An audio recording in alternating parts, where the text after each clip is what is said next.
You don't like Bobby Kennedy because he's from an iconic Democrat family? Get over it.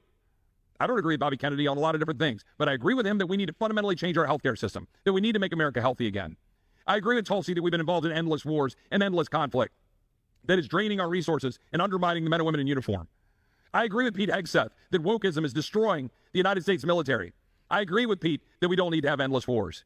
I agree with Pete that we ought to have somebody who's served in battle and understands it, who's at the top of the Pentagon, rather than the brass who, frankly, often like the ribbons more than actually doing the work that is necessary to defend this country. I like the fact that we have people that the president is nominating that will take on the establishment and take on, for example, the FBI with Kash Patel. And the fact of the matter is we have senators who are wanting to challenge it. For example, the senator from Iowa who's going after Pete Hegseth, or seemingly being critical. Same individual, by the way, says and voted for an NDAA that would draft our daughters and has been fighting to draft our daughters. And I tell her, you'll do that over my dead body. There will be no draft of my daughter. Voted for the Marriage Act to codify gay marriage.